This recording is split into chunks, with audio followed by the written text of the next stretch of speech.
Fankalazana ny faharoa amin'ny fitopolo taona ny marika ravalomanana no santariny tamin'ny fivavahana tany am-piangonana. Fanjakana lany tamin'ny alabato marika ravalomanana anao fety avy dia mampangovotra azy.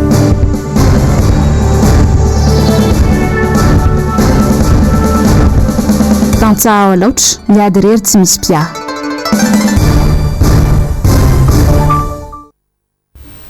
Makasitraka anao hatrany manaraka ny fahitalavitry ny MBS amin'izao alina izao tonga soa anatin'ny pejin'ny fampahalalam-baovao ary tomboky lahy sy tomboky vavy manolotra ny arahaba no sady manasanao sady anaraka izany hatramin'ny farany. Feno roa amby fitopolo taona katroka omaly ny filoham-pirenena teo aloha marika ravalomanana tany Toliary moa no nosafidiny ankalazana izany tamin'ny ity taona ity toy izao indrindra ny andinindininy izay entiny Asinandriamalala sy Tokotry Marolahy. Ny 12 Desambra 2024 andro fankalazana ny tsingeritaona naterahany filoha marika ravalomanana dia nosantariny tamin'ny fisaorana an'Andriamanitra ity andro fankalazana ity. Vao marainbe dia tonga niarany mbombavaka tamin'ireo mpino ao amin'ny FLM Betela ny tenany. Tamin'ity fotoana ity dia nahazo tsodrano ary fankasitrahana tamin'ireo olobe atao amin'ity fiangonana ity ny filoha marika ravalomanana. Arasy tsara amin'ny vahoaka malagasy indrindra fampatongavana eto amin'ny fiangonana Betela efa mampiasa ny famantarana manokana famonon'Andriamanitra tokoa ianao ary tsy tia zavatra miviovio tsy tia zavatra maraorao fa manitsy ka ny marina ihany ianao izay apetratsika sy nahazo anjara fitenenana kosa ny filoha marika ravalomanana taorin'izay tsingeritaona naterahany ka naleony nanome fanampiana ho an'ireo tsy salama ao amin'ity fiangonana ity. Tranon'Andriamanitra ity ary toerana etsika antona sy derana azy ary izarantsika koa fifaliana sy fihipina amin'izao ankalazantsika tsy ho ela intsony ny Noely izao faly tena faly amin'ny andro anniversaire koa no miaraka aminareo eto azoko sara an-tsaina ny ao an-tsainareo ao fantareo koa ny ao boko fa tena tia laza aminareo aho hoe tena diboka hafaliana foko satria vao maraina toy izao dia eto amin'ity tranon'Andriamanitra ity no irahako midera sy manompo azy miaraka aminareo zava-dehibe zany tsy fery ny olona afaka manatanteraka an'izany amin'ny enina maraina tsika miditra amin'ny efatra maraina amin'ny fo satria ariaka isin'ny madio rano ary zay mipetraka dia tonga aty ka dia misaotra indrindra ary misaotra an'Andriamanitra lehibe name fahendrena name torolalana ary miaro amin'loza maro samihafa afaka mankalaza ny faharoa amin'ny fitopolo taona koa eto miaraka aminareo ny teninareo teo teny tena mame fanantenana finoana ary indrindra fifankatiavana ka izay indrindra no napietsi-po ateo hoe mba tia hizara koa amin'izay tena vitako aloha amin'ireo le olona tsy salama amin'ny zavatra ho azy le marary zany le karakaraina atao amin'ny tompo pasteur dia misy voliny misy fanomezana mba zaraina amin'izy ireo tsy petsaka l'izy fa dia nareo mahay mitsinjara azy eo ary tsy ho teneniko koa l'izy satria nizatra taon'ny taninao kavana tsy ho fantatry ny ankavia arengany hoe ka ty taona ty ny taona ho avy iny ary ny taona sisa ambiny rehetra ahafahantsika miasa miaraka antompotsika an'ilay tompotsika dia Jevoandriamanitra ary indrindrindrindra ahafahantsika mizara izay fitiavana izay ka raha mbola misy keo azo atolotra dia manolotra. rehefa niravany tato amin'ny FLM Betela dia tao amin'ny ekara Masinda Vincent de Paul indray no nandeha nivavaka sy nisaotra n'Andriamanitra ny filoha Marc Ravalomanana. Ny mahagaga dia hatrany am-piangonana misaotra n'Andriamanitra noho ny tsingeritaona naterahany avy dia mbola hita miodiody manaradia sy mitsikilo izay ataon'ny filoha Ravalomanana hatrany ireo mpitandro filaminana. Tsy nahasakana ary tsy nampiraiky akory ny filoha Ravalomanana nefa zany. Anisy tamin'ireo mpikatroka tima ao Toliara kosa no nanasa ny filoha Marc Ravalomanana sy ireo biro politika tima mba niara ny sakafo. Izay ekipan'ny MBS radio télévision dia mbola mamerina ny araba sy ny firarian-tsoa ho an'ny filoha Marc Ravalomanana amin'izao tsingeritaona naterahany izao.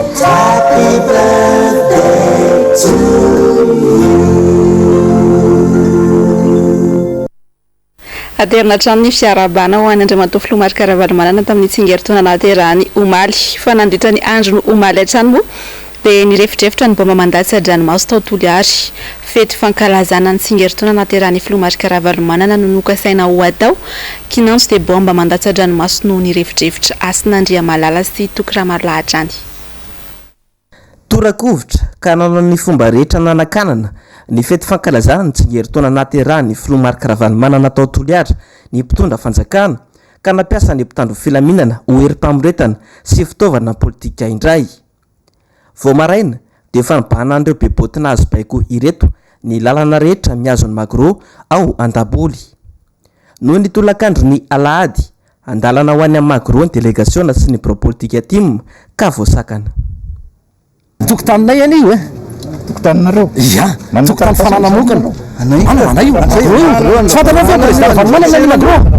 tsy mbola fantatra lasa filambany le izy raha izay kio nareo misy taratasy ve raha fa tsy mahazo alalana na tokotany privé na tokotany mpanjakana io anao fietsiketsehana ny voie publique tompoko sy amin'ny toerana voie publique tokony isakanana amin'izany voie publique nga mahafantatra ny dikany hoe tsy voie publique fa enceinte fitariana be avy any hoe tsy voie fitariana mandra-patongana ihany tsy misy fitangorona teto raha tsy natao zay matsy eo am'izay fanontaniana raha hoe manana réquisition ve nareo se tsy afahana mampiasa an'le sy ametorana votre parole monsieur manana autorisation ve nareo réquisition zay manana afaka hitanay manana réquisition se ho heriny autorisation nareo fa nareo mitarika olona dia asehoko koa zay tsy hitarika olona fa zay hitarika reto zao andeha ao Magro zao anareo manao manifestation ao amin'ny toerana lazainareo hoe anareo dia namantsy misy réquisition zay manana afaka mba hitanay ve afaka mba mety mahita an'izay atse ino autorisation anareo azavadika aty aminay aloha le izy azavadika aty aminay monsieur le député de Madagascar ery Antananarivo ozy izy ianao hoe lany tao Antananarivo samihafa tsy discuté an'izay monsieur le député de Madagascar atrainy fa fotsiny le zay lasa misy abus d'autorité sisy abus d'autorité zay aminay rehefa tsy mahazo autorisation tompoko efa nanambarany zay préfet maly antsika rehetrarehetra dia avy mifanajy fanady isika zay tsy mananeritreritra ny anakorotany fantatra re tsara fa raha mbola mipomba amin'ny président Ravalomanana zany nanao etsika tsy mbola nisy korotana ary tsy nisy fandrombana na hatreta Toliary natrany fianaratsoa natrany Antananarivo zay indrindra matsy fantatry mihitsy rehefa tsy mahazo fanajana baiko ile anareo fa tsy fanajana lalàna fanajana baiko ile anareo zay ny tena rehefa lalàna dia lalàna zao asamihafa nisy fanajana baiko ordre sy ny fanajana lalàna samy hafa zay zay indrindra matsy mirafitra aty ambany aty ny baiko ok d'accord ianao juriste zaho ianao avocate aloha zaho avocate aloha efa nijerentsika ve lalàna zay milaza hoe raha propriété privée information natao fa tsy mila autorisation zany nanao information zahay dia nangataka zahay afaka azafady tena atao tsy nitapahako aoka tsika mba ifanaja CFB commissaire anazava zany dia satria lasa bodongerina le izy tsika na samba Toliary etoy aby araiky nitanjona atsika dia efa nihoan-kevitra ny Madagasikara zay nga mba mazava zay dia milana zany hainao tsara zany fa autorisation raha ohatra ka propriété la lieu public fa raha ohatra ka propriété privée kosa dia information nataonay amin'ny autorité locale sy ny amin'ny préfecture zay zany ny fanambarana zay nataony zany dia hoe famoriam-bahoaka famoriam-bahoaka fotsiny tena fa tsy hoe famoriam-bahoaka amin'ny propriété privée mazava angamba zay qui dit famoriam-bahoaka zany amin'ny lieu public mila autorisation andeha tsirairay zahay minitra vitsy taorin'izay nyrevitrevitra ny poma Madagasikara nampiasa hery tamin'ny vahoaka saika iarapaly tamin'ny filoha Marc Ravalomanana ny mpitandro ny filaminana.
Ny katona avokoa ny tsena no ny herim-pamireta ny mpitondra fanjakana.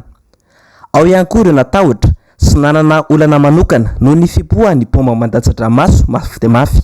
Dia tsy mba atao pitirany lera ve le izy mba hamparitaka an'le olona fa mijaly le zao tena tsy hitanay ny atao. Tena marina nge zany mba teneninareo ihany reo fa tena nareo mantsy mpanao gazety mba afaka miresaka amin'izareo hoe mba misy zazaroa volana ato sepitra mihitsy izy eo tena tsy hitanay ny zava-tsy atao. Na ireo tompona andraiki-pahefana etoly aza dia nitsoaka ireo olona nikasa iresaka amin'ny delegasion avy amin'ny antoko-timy manisa-potsy lasa teo. Zonatany efatra vao nahazo an'ilay taratasy avy any amin'ny préfet izahay izay milaza fa tsy azonay atao ny mamory na mifamory ao anatin'ny toerana io. Dia niezaka nanantinareo manam-pahefanareo man tena anay tompoko rehefa tonga tany izahay dia gaga fa mitsoaka daholo ireo olona reo tsy hita. Dia nantina ny mpitandro filaminana izahay izay mbola tsy lehibeny ihany koa fa ny ambanimbany izay dia nilaza izy fa hoe raha magro dia tsy ekenay fa raha mitoeran-kafa dia ekenay. Zay rehefa zany mbola tsy isany koa ny garantie hoe ekeny fa le toeran-kafa izay andehananay. Nefa ny fanambarana izay nataonay tamin'ny vahoaka manontolo sy ny mpanaradianay dia ao magro ny fotoana fanomezana. efa tonga aty daholo satria congrès régional nataonay a tonga aty daholo ny avy any amin'ny district hafa manerana ny région ny Atsimandrefana nandany vola reo olona reo nandany fotoana reo olona reo hamonjy an'io congrès io tonga ihany koa ny avy amin'ny faritra amin'ny faritany anatrika an'io a dia satria fankalazana ihany koa ny fivondrona nateran'ny président Ravalomanana dia tonga zany ny amin'ny faritany izay anatin'ny Antokotima sy ny RMDM miaraka ankalazana azy miaraka amin'ny fotoana io mampalahelo fa lany fotoana tsy lany vola reo olona reo a efa tonga eto Toliara zay vao navoaka amin'izay ilay taratasy milaza fa hoe tsy azonay atao ny mivory ao dia tena hoe marina voalohany eto aloha io toerana io a dia toerana tsy lieu public io zay fa lieu privé voalazany lalàna tompoko alalana manan-keratra amin'izao a mbola tsy misy manafoana anazy fa tsy mila autorisation na fahazahoan-dalana avy amin'ny manam-pahefana eto an-toerana fa fanambarana no nataonay zay nataonay tokoa zany fanambarana zany a ary tamin'ny fotoana maharitraritra no nanaovanay anazy midika fahalemeny ny mpitondra fanjakana izay lany tamin'ny alabato kosa izao fampiasan-kery izao izay aloha amin'ny mahantoko politika anay joro ara-dalàna ary vao tamin'ny herintaona zay a sy tamin'ity taona ity nanavao ny déclaration d'existence anay amin'ny mahantoko politika anay sy amin'ny mahampanohatra anay manana zo izahay a ary manana didy ihany koa manatanteraka n'izany congrès-nay izany ary zoanay zany arovany lalàna ka zay tsy maintsy hitaky ny zoanay a amin'ny fanatanterahana n'izany congrès-nay izany raha tsy ahivina aloha zany a dia marina zay volazay a fatahorana ny zavatra misy efa nisy teo satria mety tsy ho azonareo sary efa nipoka intelo teo ny bombe lacrymogène manaparitaka ny olona zany zavatra zany dia fampiasan-kery amin'ny vahoaka zay anatrika fety anatrika ny congrès zay tsy mitondra fitaovam-piadinana kely ary nefa zo fototra ary zoanay amin'ny mahatoko politika anay no manao an'izay congrès zay a ny fampiasan-kery aminay aloha dia amin'ny hery tsy mitovy a dia midika tahotra zay ary midika fahalemena ho an'ny olona mitantana ny mpitondra amin'izao fotoana izao nisy tamin'ireo solombavam-bahoaka lany tamin'ny anaran'ny Antokotima kosa no tonga nanatrika ity fety saika ho atao ity ka namafisiny izy ireo fa jadona tsy fahazakana demokrasia izao zava mitranga izao efa leo an'ireo olona ireo le vahoaka efa tena leo sy boboka ny reto fitondrana reto ny vahoaka ary fantany zany izay no mahatonga azy ny baiko satria mampiady ny mpitandro filaminana amin'ny vahoaka raha ny zavatra hitantsika teo a dia fanina tanteraka na le commissaire ara nandrarantsika tsy hitsofoka atao hoe aizao aiza ny taratasy afahanareo manahaka ananay a fananany manokana izy metra teo io fanana ny président dia zao no navaliny nanao hoe io a manana koa ve anareo fanontaniana ny navaliny fany zany hoe tsy manakavaly a ry zareo ka dia zay oa leo an'ireo fitondrana ireny vahoaka tsy mahava olana le fitondram-panjakana dia aty amin'ny olona tsy manitsina milamina ny ilana vaniny a ka dia mbola mangina isika mpahafantaritsika amin'ny fotoana mamety azy mety amin'ny herinandro manaraka iny a amin'ny raisam-pirenena mpahafantaritsika amin'ny vahoaka malagasy araky ny teniko teo tsy mahava olana zao fitondrana zao ilazy isika iresaka ifaly ifetiny nalehany atao dia sakanaka dia eo tsika mahita azy a amin'ny manaraka fampiasan-kery tahaka izao sisa no mba anehoany ny fitondrana andrajoelany tanjany rehefa avy nampatoro mitsangana sy nampahory ny vahoaka malagasy olona anao fety no nitsingeritaona naterahano sakanana izay tokoa ilay fanjakana sisa rehefa lany tamin'ny alabato ka tsy mahazaka ny amaroany vahoaka ny Toliara saika anatrika ny fiainana tamin'ny filomarika Ravalomanana fataoriny ny fomba mamoetra izay natao tany Toliara iny moa dia namoaka fanambarana avy hatrany tamin'ny alalan'ny fampitambavao ny filomarika Ravalomanana nantsipireny izay avy hatrany ary tateriny Asinandriamalala sy Tokotry Marlahatrany ora vitsy taoriny herisetra sy ny fampiasan-kery ary ny fanitsakitsahana ny zo fototra voafatry ny lalam-panorenana dia namoaka fanambarana tamin'ny alalan'ity fampandrenesana ity ny filomarika Ravalomanana izay mivaky toy izao ny zony isam-batan'olona sy ny fahalalahana fototra anisan'izany ny fahalalahana maneho hevitra sy ny fivezivezena ankalalahana manerana ny repoblika dia iantohany lalam-panorenana mampalahelo nefa fa ny 12 Desambra 2022 izay andro nankalazana ny tsingeritaona nahaterahako dia nesorina tamiko ny zo fototra ma olo-pirenenay manana zo fiaino aho ankalaza ny tsingeritaona nahaterahako miaraka tamin'ireo mpiray-tandrazana amiko ao amin'ny toerana manokana izay izao ihany ny tompony eto Toliara ny fampiasana elozandary izay nandrara ny fidiran'ireo malagasy mpiray-tandrazana amiko tao amin'ny magro dia endriky ny fanaparam-pahefana nataon'ny mpitondra fanjakana noho izany zava-miseho androany teto Toliara izany dia fandikana sy fanitsakitsahana miverimberina ny lalam-panorenana. Eo anatrehan'ireo zavatra voalaza ireo dia melohiko amin'ny fomba rehetra ny fanitsakitsahana ny zovototry ny olom-pirenena malagasy izay ataony ny mpitondra. Melohako ihany koa ny fampiasan-kery tafahoatra izay nataony Zandary tamin'ireo malagasy mpiray-tandrazana teto Toliara. Toliara 12 Desambra 2024 manao soni Marc Ravalomanana. Izay ny fanambarana nataon'ny filoha Marc Ravalomanana. Na inona fanadiovan-tena ataony mpitondra fanjakana dia efa nampiseho ny fahalemeny indray izy ireo. Ary ny tranga tahaka izao dia tsy maintsy efa tonga eo anatrehany sehatra iraisam-pirenena ary enatra lehibe ho an'ny vahoaka malagasy tsy vaky volo. Eo amin'izay lafim-baovao izay hatrany dia nitondra ny heviny manoloana intranga tany Toliara iny ihany koa ny androanty ny antoko tiako Madagasikara tamin'ny alalan'ny sekretera jeneraly ny antoko niaraka tamin'ny rodoben'ny mpanohitra ho an'ny demokrasia eto Madagasikara ka nampiantso mpanao gazety tany Toliara Asinandriamalala sy Tokramaro lahatrany. Araka ny naverina foana dia hoe ny mpitondra ankehitriny izay nahazo fahefana dia mampiasa ny lalàna rehetra hoe am-pelantanana ahafahana manohatra ny tsy mitovy hevitra aminy. Ao anatin'izany ny lalam-panorenana vao hitsakitsaka miverimberina dia mamoaka didy koa izy vaovao rehefa misy zavatra tsy tiana ho tanterahana. Aminay dia midika tahotra aloha voalohany indrindra, tahotra ny filoha Marc Ravalomanana ny zavatra nisy sy ny zavatra niseho teto, satria raha tamin'ny andro nahatongavanay teto mbola tsy nisy mihitsy izay fandrarahana izay hoe tsy azo atao ny famirina olona. Fa rehefa nandeha ny zavatra nisy ny zavatra niseho ny fitiavan'ny olona anazy dia mivoaka izay didy izay. Ary le didy rehefa mivoaka didy tsy mazava, famorina olona tsy fantatra na eo amin'ny toerana anao manokana na lieu public. Raha lieu public le izy azo eritreretina ihany hoe tsy azo atao zay satria mety micréer trouble ny ordre public zay. Fa zay ao anaty efitra, ao anaty tokotaniny malalaka anazy manokana, anazy ny tany izy ny anao fety ary ny mpiaradia aminy ny anao fety araka aminy ao anatin'izay tokotany malalaka zay fa mbola nirarana ary tsy azo atao ihany koa ka midika tahotra zany aminay amin'ny fanaovan'ny mpitondra ny zanjatra miseho zany. Dia mieritreritra ny fitondram-panjakana misy ankehitriny fa anazy 100 isan-jato Toliara.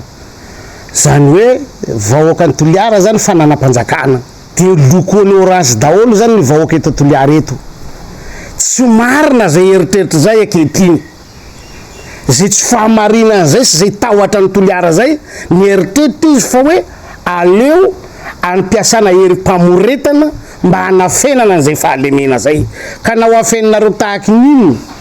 ny hanafenanareo an'izay mazava izao efa tsy hany intsony Toliara. So de varina na tamanareo amin'izay hevitsinareo agny Toliara fa tsy hanareo koa fa nanapa-kevitsy Toliara hiala n'izao fitondram-panjakana zao raha hafa ro dini fa Toliara efa tsy aminareo agny koa. Faharoa nareo magnontany hoe ino ny hataonareo manoloana an'izao, tsy hijanona fotsiny zahay fa tsy maintsy handray fepetra amin'reto mpitondra rehetra misy Toliara reto satria miafina ao anatin'izay ny fanaovana politiky miafina. Raha fanao politiky nareo mpitandro ry filaminana dia manaova politiky misy aloha raha akanjo orange ho hitan'olo, ho hitapoko, ho hitam-pirenena. Fa aza miafina ao anatin'ny tenue de combat ianareo. Agny nareo mitondra basy nefa hevitsy andesinareo hevitsy politiky. Tsy misy olo hampanekenareo an'izany ary tsy misy olo hanekan'izany koa.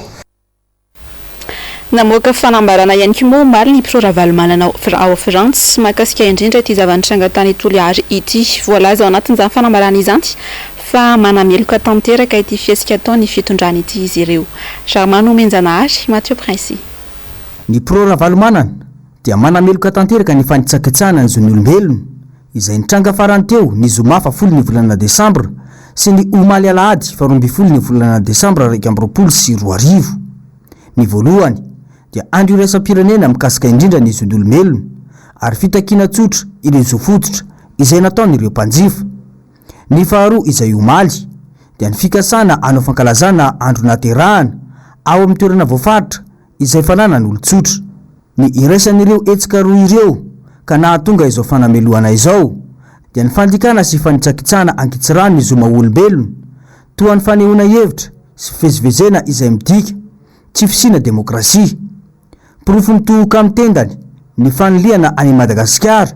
tsy nahazo nandray anjara tamin'ny fivoriana an-tampony mikasika ny demokrasia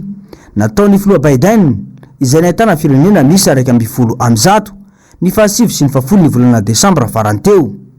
Voapirofo mazava izao fa tany tsy tandalana tokoa i Madagasikara. Raha nolazaina tokoa mantsy fa noho ny amena ara-pahasalamana no tsy tokony amorina olona dia tao an-tsira be omaly ihany koa no namory olona ireo nahazo fitondrana ary rehefa nanao izany nandritra ity herinandro ity. Tsy nisy sakana. Rehefa iza no izany no misy amena ara-pahasalamana dia rehefa iza no tsy misy no izany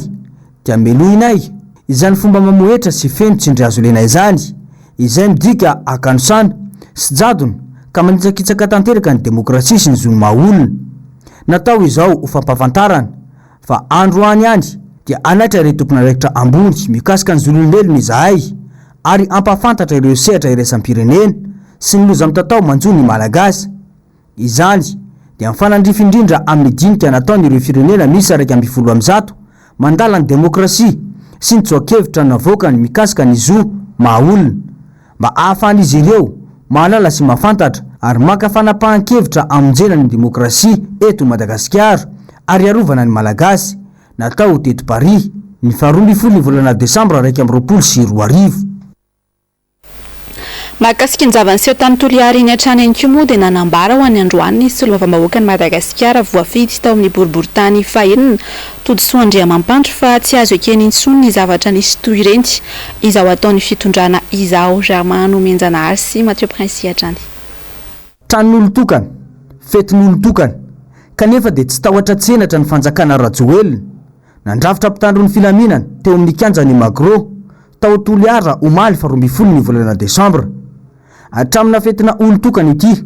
andefasan'ny Rajoelina Emoreg rarana tsy azo omarina. Ny fanontaniana mipetraka hatreto dia ny hoe mbola ao tsara ve ireto mpitondra ireto ka mihevitra fa tena tompon'ny fahefanana faratampony. Tsy tany mpanjakana ny Magro fa tanin'olon-tsotra na ilay antsoina hoe propriété privée ary fety ho fitsingerena ny taona naterahana no saika omariana. Kanefa tsy mahamenatra azy ny mijabaka amina fetin'olo tokana izay. Fanjakana jolamboto no misy eto.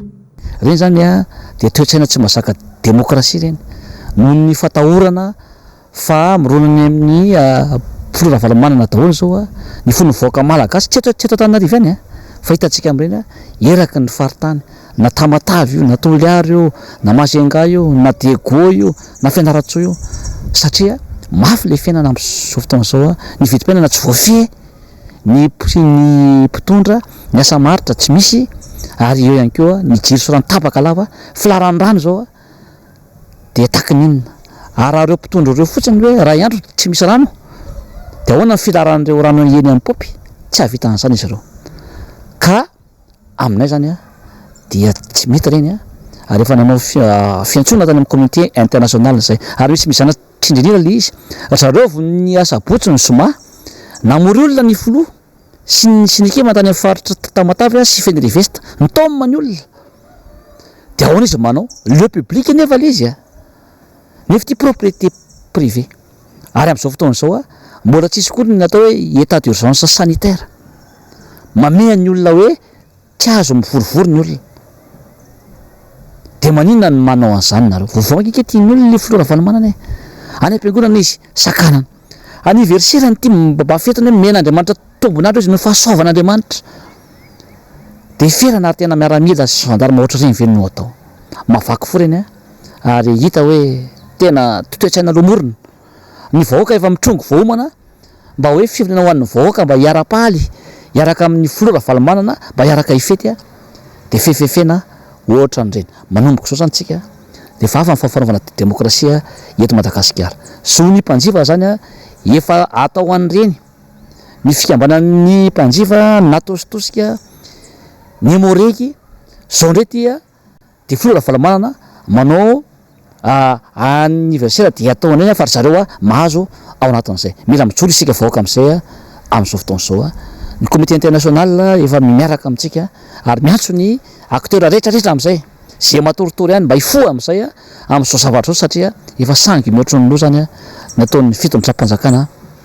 amin'izao fotoana zao. Hatramina fidinana tran'olon-tokana izany tsy mamenatra an'izao fitondrana izao mandrangaranga fitaovam-piadiana sy mandatsaka bomba mandatsa-dranomaso ho an'ny tompo-trano. Ny adala ve no mahazo fahefana sa ny fahefana no mahalasa adala? Olona hitondram-bavaka ny aniverserany a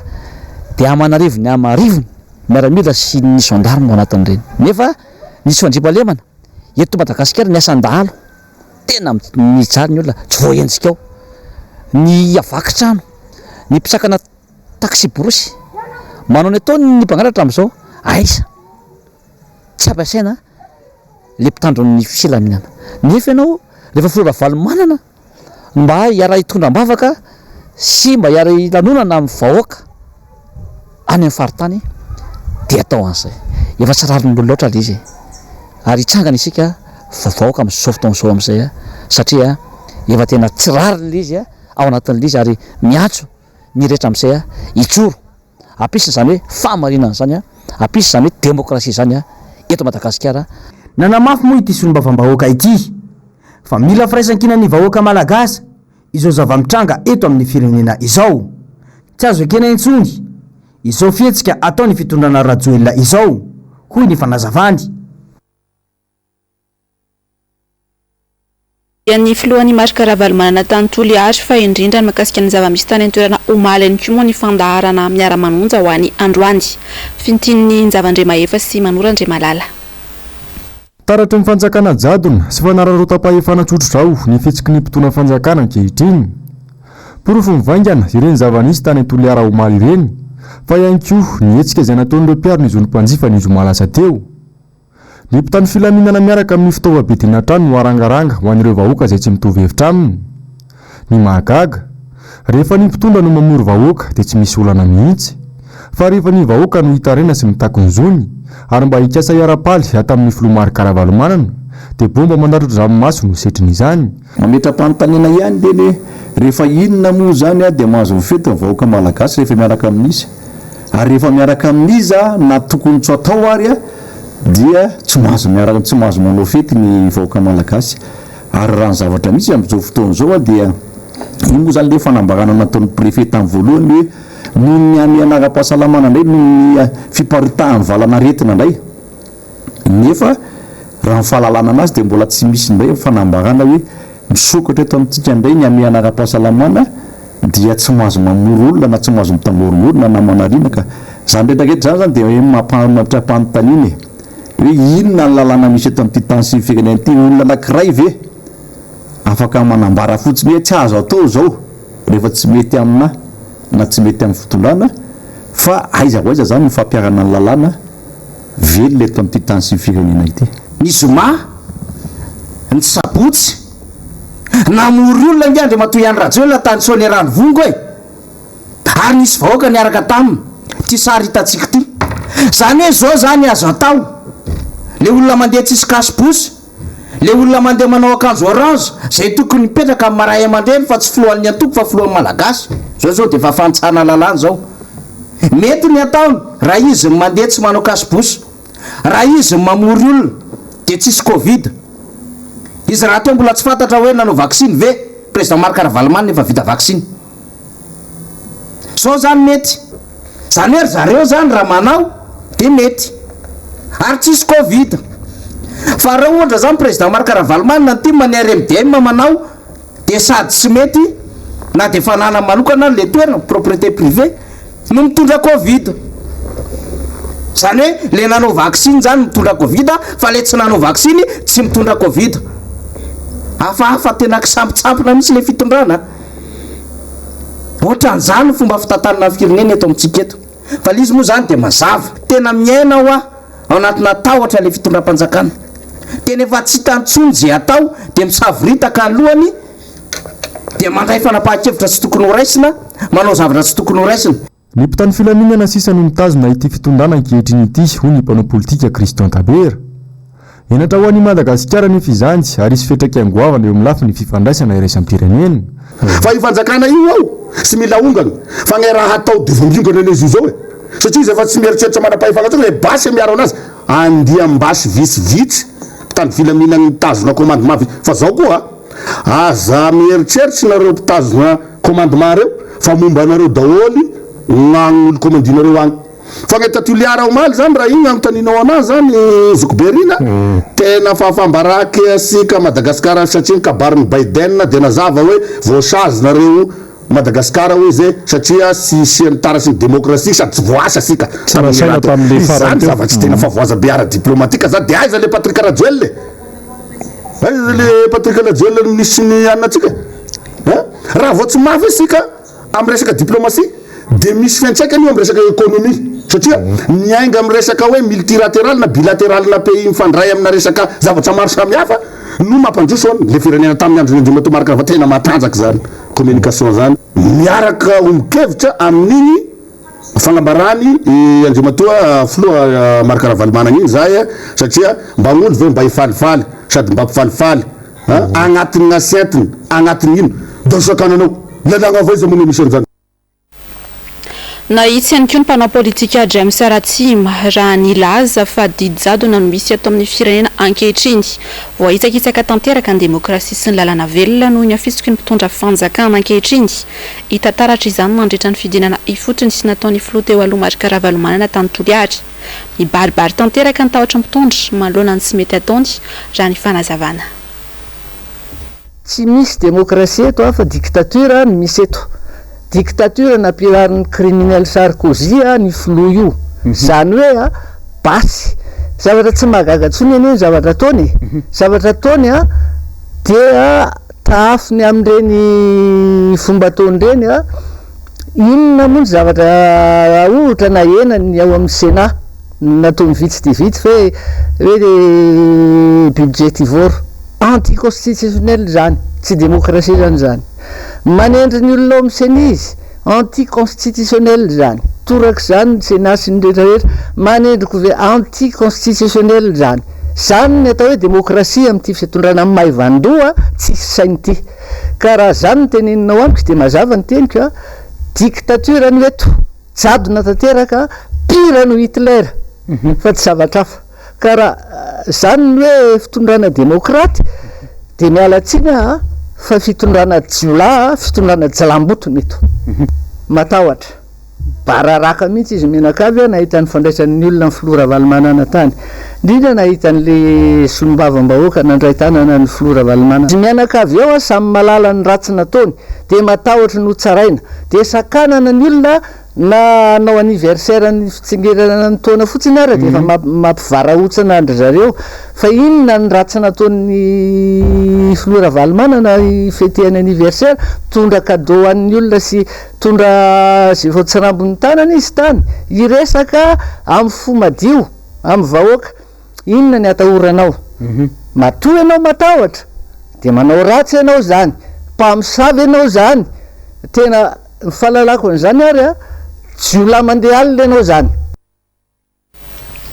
manoloana indrindra ny savorivory sy ny korontana ara-politika ary ny tsy fanajana ny lalam-pandrinana izay misy eo amin'izao fotoana izao dia nanambara ihany koa ny mpanao politika iray fa ny mpitondra mihitsy no tsy tia tanindrazana ary mpamadika lalàna raha manomenjana ary sy Mathieu Princy vahalalàna-mboa ny lalam-pandrinana ho an'ny repoblika faefatra ka na i Rajoel izay nandrafitra izany aza tsy manitsy lanjany akory ny fanajana sy ny fanatanterana izany eny fa nanidaty namohana izany ampabe maso ny fafolon'ny volana Desambra lasa teo rajaivina mantsy dia ny 10 Desambra 2020 no namohana tamin'ny fomba ofisialy na lampandrenana malagasy izay fototra iorenan'ny repoblika faefatra maivana tamin'izao fitondrana izao io daty io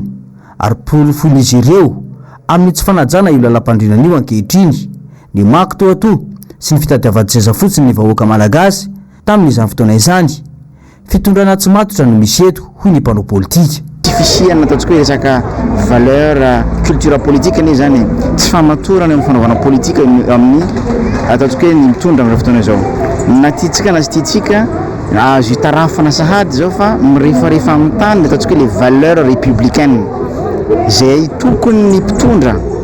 sy ny mpanao politika rehetra moa zany anisan'ny tokony anaratra avo an'izany valeur zany natitsika na titsika koa moa zany mety hoe tao anaty tetezamita no nisian'izany azo lazaina koa moa zany fa tena hoe mety hoe fomba fotsiny no forme no napetraka tamin'ireny fa le tena zava-dehibe ny fijoroany république mihitsy zany no tsy nasina hasina tamin'ny fotoana nametrana ny tetezamita mampametra-pandania zany ataoko hoe mpanao politika ianao antoko politika hoe ina ary ny tena sotoavina ara-politika apetraky ny fitondrana amin'izao fotoana zao. Ny lalam-panorenana no lalàna ambony indrindra eto amin'ny Repoblikan'i Madagasikara ary fototra iorenan'ny Repoblika. Asehony mpitondra ankehitriny fa fitiavan-tena politika no ikatsahany fahefana fa tsy hoany ny firenena sy ny vahoaka malagasy mihitsy. Nanietsiky ny vahoaka tetsy Analakely aza no rahonany tamin'ny lalan'ireo mpitandro ny filaminana kanefa dia voasoratra mazava ao anatin'ny lalam-pandrenana io ny fafahana amin'ny teny sy mivezivezy ary ny faneho-kevitra. Teo ihany koa ny fanakorontanana ny nataon'ny fanjakana tao toliary nandritra ny fanamariana ny tsingeritaona naterahany filomarika Ravalomanana. Lasa piaro ny fitondrana sisany tafika eto amintsika ary misy ny lalam-pandrenana rehefa misy tombotsoa ny mpitondra manokana amin'ny lalàna voasoratra ao. Mitohatra ny kosa ny fameloma maso any antoko tiky Madagasikara ka ho tanterahina rampitso talata fa 14 ny volana Desambra amin'ny 7 ora maraina amin'ny QGB tany Toliary izay anasana manokana ireo rehetra maniry hiditra ho mpikatroka tim na efa mpikambana ho avy anatrika izany ho tanterahina amin'ny fotoana ihany koa moa ny fisionambe ny RMDM ho an'ny faritry Toliary. Ho any amin'ny faritra kosa indray isika dia misedra olana tanteraka ny mpamboly ao Ambatondrazaka amin'izao fotoana izao tsy misy vokatra miakatra tapitra lan'ny bibikely avokoa izany. Ny tsena raha teo tsy misy ka anaovan'izy ireo antsoavo ny jerena akaiky ity olana ity. Ny Rendriana Arvondy MBS Ambatondrazaka. Lasaka mboto ny zaza tsy misy mpiankehitriny ny tantsaha ao anatin'ny tapany varatra loatra rotiky ny bibikely toy ny lolo ny voly avitra izay mba natao ny vary koa nefa mampisalasala noho ny tsy fampin'ny rano noho ny tsy fisin'ny rotsakorana. Atreto tsy mba misy izay tena fandraisana andraikitra atao mpitondra fanjakana fa lasa miady rery ny tantsaha eo anatrehan'izay.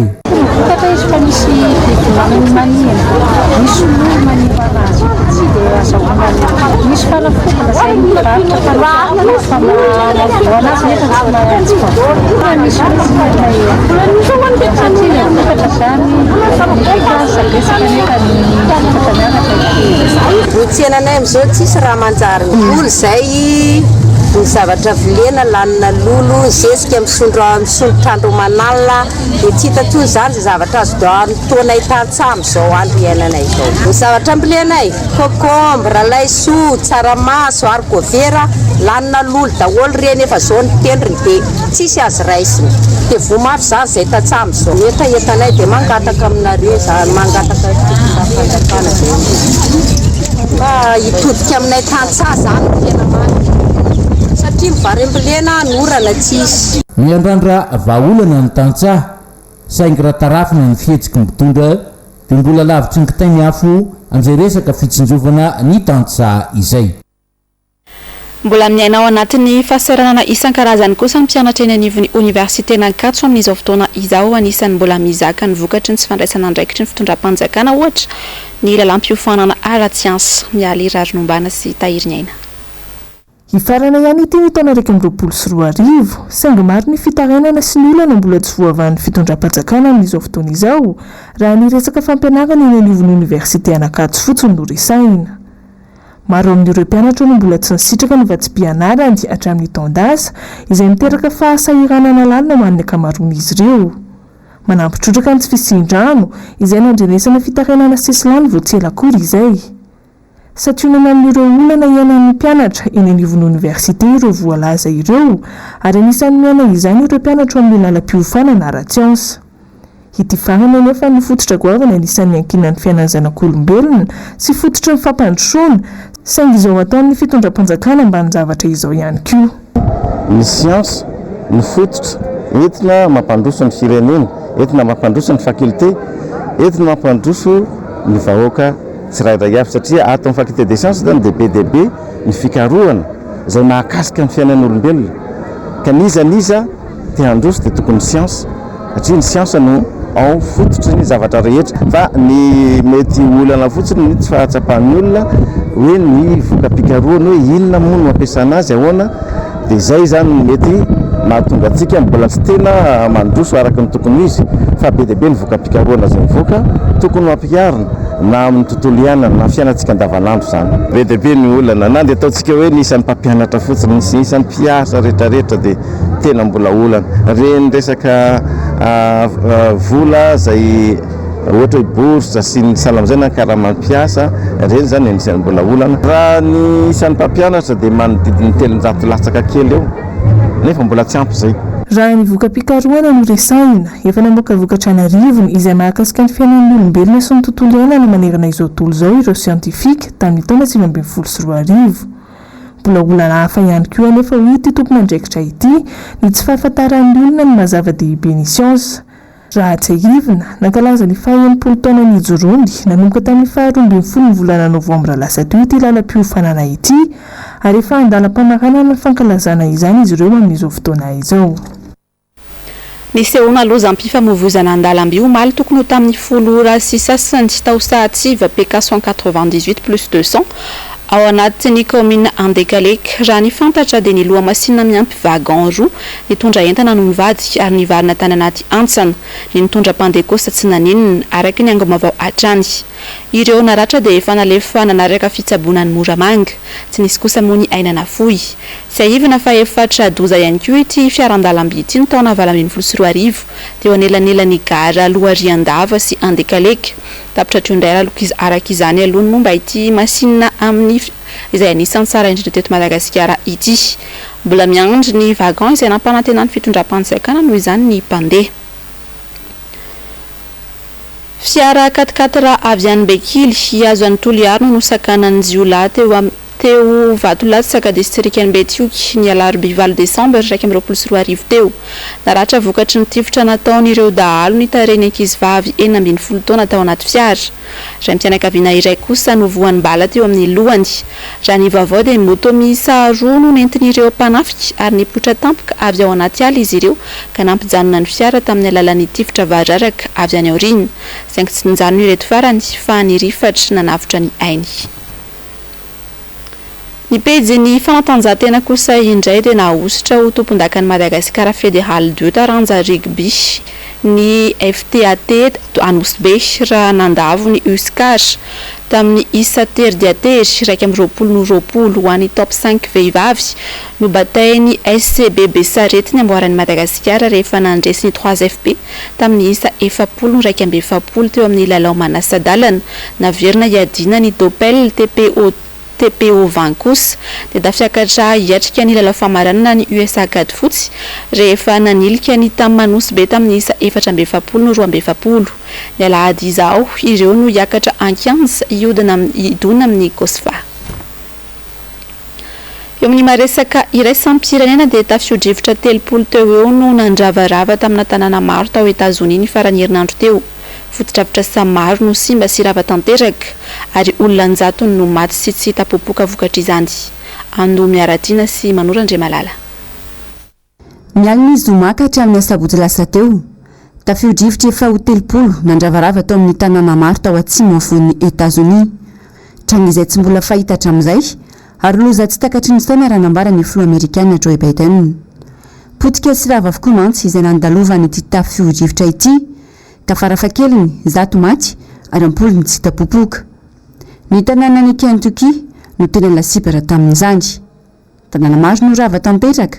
ary 20 mahery maty tao amin'ny toerany fotsiny fiangonana fitsarana orinasa ary trano maromaro vo tanàna no rava tanteraka ny ampahany saika nisy trano rava vy miparitaka fiara mivadika azo sy briky miparitaka eny amin'ny arabe tamin'ireo toerana rehetra nalera nambara ny manam-pahefana toerana mitohatra amin'ny androany ny fikaroan'ireo olona tsy hita tompona raikitra belatsaka tsitrapo no mifarimbona amin'ny fanatanterahany miaraka amin'ireo mpamonjy voina manodidina ny 70 eo ireo olona efa voavonjy saingy farafakeliny 80 no tsy mbola hita nanome tokony filoham-pirenena tao an-toerana fa hiara-iasa amin'ireo tompona andraikitra ny fotony amin'ny fitadiavan'ireo olona tsy mbola hita ireo voalamina ny fanampiana mizara sakafo ankanjo ary vokatra ara-pahasalamana ny mpilatsaka ny sitrapo metsiketsika ary mandray andraikitra ihany koa ny fiangonana ao an-toerana manolotra fialofana ho an'ireo tsy manana na inona na inona ankoatra ny Kentucky fanjakana maro tao Amerika no vomafy tamin'ny fisiany ity tafio-drivotra goavana ity